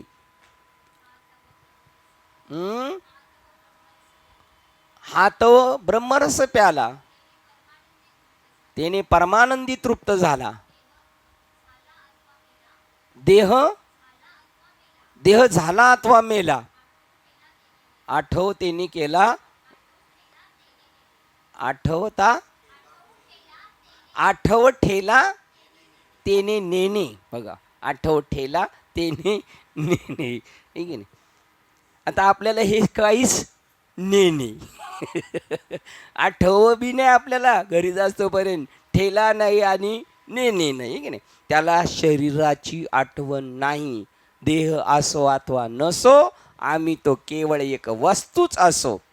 का दोरा सर्पत्व वावो, दोराची कळुणी. हे अनात्म, आम्ही अनात्म नाही, आम्ही आत्मा आहोत. त्यावेळेला तो त्या सुखाचा अनुभव घेत असतो. दोन्ही दिसती सारखी, पण याचं वर्म जाणे पारखी. तो काय खातो आणि हा काय खातो, ते त्याच्यावर स्वतःच्या त्याच्या तत्वावर अवलंबून आहे, त्याच्या समजवर ते अवलंबून आहे. सामान्यतः आपण या जगात सुखी होत असतो ते काहीतरी संपादन केल्यानंतर. कसं काय? आता बरं आहे काहीतरी भेटलंय म्हणून बरं आहे. हे पहिलंच भेटलेलं आहे, त्याच्याशी आता तो टच झालेला आहे. या ठिकाणी विषय वस्तूवरील तुमची पकड ढिल्ली करून, त्याच्याकडं पाहण्याचं तुमचा दृष्टिकोन बदलून, तुम्ही प्रत्येक विक्षेपापासून संपूर्ण निवृत्तीचे परमसुख मिळवित असता. आता काय करता? या सामान्य स्थितीमध्ये आपण असताना आपली या जगामधून त्या वस्तूंबद्दलची आपण पकड संपलेली. आता आपल्याला तेवढं आवडत नाही. घर दार जमीन जुमला, आपलं शरीर सुद्धा आता आपल्याला तेवढं आवडत नाही. पण काय तेवढं आवडत नाही, पण आवडते. तेवढं आवडत नाही. आता वैतागल्यावर म्हणतो आता गेलेलं बरं, खायचं कमी कर. खायचं सारखं चालू आहे, कारण डायबिटीस झाल्यावर वरच्यावर खायला लागतं, आहे की नाही. ते तू थांबव. पूर्ण त्याचा बाद नाही झालं, पण हळूहळू आपण त्या प्रक्रियेत आहोत. मग विषय वस्तूवरील तुमची पकड ढिल्ली करून तुम्ही प्रत्येक विक्षेपापासून संपूर्ण निवृत्तीचे परमसुख मिळवत असतात. आता त्याला त्या भुंग्याला मृत्यूशी झुंज द्यायची, तरी त्याच्याकडं लक्ष नाही. तो निवृत्त झालेला आहे. बस मी त्याच्यामध्ये घडून गेलेलो आहे, त्या आत्मस्वरूपात नाही. ती गहन आत्मज्ञान निपजेल, मग तुझे मन निचाडे होईल. मग निष्कळंक गहन तेने उपजेल आत्मज्ञान, तेने निचाडे होईल मन अपैसित होईल. इकडं जे अटॅचमेंट आहे ती ॲटोमॅटिक त्याच्यावर. मेलो तर मेलो, मीचा देह गेला काय, जगला काय, आता आम्ही मागे सरणार नाही, त्याच्याशी एक रूप झालेले. बस तो आपल्या मग त्या निवृत्त होतो. संपूर्ण निवृत्तीने परमसुख मिळत असतो. तो आपल्या सत्य स्वरूपाचा आनंद असतो. तो आनंद कोणत्या वस्तूपासून नसतो, तो आपण आपलाच आनंद लुटत असतो. आणि तेथे आपण अनंत परमसुखाच्या चैनबाजीचा अनुभव घेत असतो. बघा, चैनबाजी. आता ते आपल्या अक्का म्हणतात ऐश करायचे. आता हो, इकडे पण तो त्याला ह्या भाषेत लोक ऐश म्हणतात. त्याला तो म्हणतो आनंदाची डोही, आनंद तरंग, आनंदाची अंगा आनंदाची. माझं शरीर सुद्धा अंगरूप झालं. तो गुलाबजाम म्हणतो आनंदाची डोई, आनंदाची अंग. तुम्ही फोडा का आतमध्ये सुद्धा पाक. आणि मी डुबकी कुठे मारतोय, सारखा डुबकी मारतोय. एक काढला का दुसरा हलतोच आहे गुलाबजाम. ठीक आहे, याच्यामधला घरातला टोपातला नाही, त्या हॉटेलमधल्या बादलीतला, ते याच्यातला असतो ना बर्नीमधला, तो डुबुक डुबुक करत असतो तो. तसं आपण आता याच्या डुबकी मारलेली. डुबकी मारली, बुडाला. जे परिणामा निघाले कोंब, जे धैर्य मंडपाचे स्तंभ. आनंद समुद्रीचे कुंभ चुंब कडोनी भरले. बघा आता आपल्याला कसं बाबांनी केलं माहिती आहे का? आता आपण हंडे आहेत सगळे आणि आपल्याला काय केलं, आनंद समुद्रामध्ये बुडबुड बुडबुड बुडबुड आणि घालू सगळे आतमध्ये, हंड्याच्या आतमध्ये अमृत आणि बाहेरून जे थेंब थेंब जे गळतात ते सुद्धा अमृत रोपण. ते तिथे अमृत आणि हंडा राहील, इथे हंडा राहणार नाही. इथं सगळं काय होईल, काय आठवले काय? पायपा बुडबुडा नाही चालेल, पायपा बुडबुडा जेवता जाय ते होते जळच आहे, मग राहे अथवा विरे जळाची माझे. तो तिथे शरीर भाव राहणारच नाही त्याच्यातनं. ते शरीर सुद्धा आकारासी कैसा ठाव, देह प्रत्यक्ष झाला देव. थांबूया आपण इथे, वेळ झाला सांगायचा ना. असो बघा, प्रकरण पण बदलणार आहे. 63 प्रकरण वेगळे उद्या, वैराग्य निरूपण आणि मग सहज समाधी. वैराग्य हाताशी आलं का सहज समाधी. अशा प्रकारे आता आपण थांबतोय 372 क्रमांकाच्या ओळीला थांबतोय. विवेक चूडामणी श्लोक क्रमांक 372 वाचून थांबतोय. झालेली सेवा हृदयस्थ सद्गुरू सच्चिदानंद श्रीपाद बाबा रामदास बाबा अधिष्ठान श्री विवेक चूडामणी ग्रंथ तसेच संत मालिका तसेच तुम्हा संत वृंदांच्या चरणावर सेवा समर्पित करून सेवेला इथे पूर्ण विराम देऊया. पुंडली कवरदेव हरी विठ्ठल श्री ज्ञानदेव तुकाराम पंढरीनाथ भगवान की जय. माऊली ज्ञानेश जगद्गुरु संत तुकाराम महाराज की जय. शांती ब्रह्म एकनाथ महाराज की जय. सच्चिदानंद श्रीपाद बाबा की जय. सच्चिदानंद रामदास बाबा की जय. अवधूत चिंतनम श्री गुरुदेव दत्त गोपाल कृष्ण भगवान की जय. बोलो रे भाई सर्व संतन की जय. गणपती बाप्पा मोरया. माता विश्वात्मके देवे येणे भाग्यज्ञ तेवशावे, दोषो निमजल्यावे असाय दाने. जय फळांची व्यंकटी सांडो, दया सत्कर्मी गती वाढो. भूता परस्परे जडो, मैत्र जीवांचे दुरितांचे तिमिर जाओ. विश्व स्वधर्म सूर्य पाव, जो जे वांचिल तो ते लाभो. प्राणी जात वर्षत सकळ मंगळी, ईश्वर निष्ठांची मांदियाळी. अनवर्त भूमंडळी भेट तुतारा होता, चला कल्पतरूचे हारव. चेतना चिंतामणीचे गाव, बोलते जे अर्णव पियुषांचे. चंद्रमेचे अलांछन मार्तंड येता बहीण. एक सर्वाई सदा सज्जन सोयरे होतो, किंबहुना सर्व सुखी पूर्ण होणे तिन्ही लोकी. भजी जो आदि पुरुषी अखंडित, आन ग्रंथो भजिविये विशेष लोकी. दृष्टादृष्ट विजय होवावेजी, एक म्हणे श्री विश्वेश्वरा हो. हा होईल राण वसाहो, येणेवर ज्ञानदेव सुख्या झाला. येणेवर ज्ञानदेव सुख्या झाला. येणेवर ज्ञानदेव सुख्या झाला. हरि ओम. शांती शांती शांती.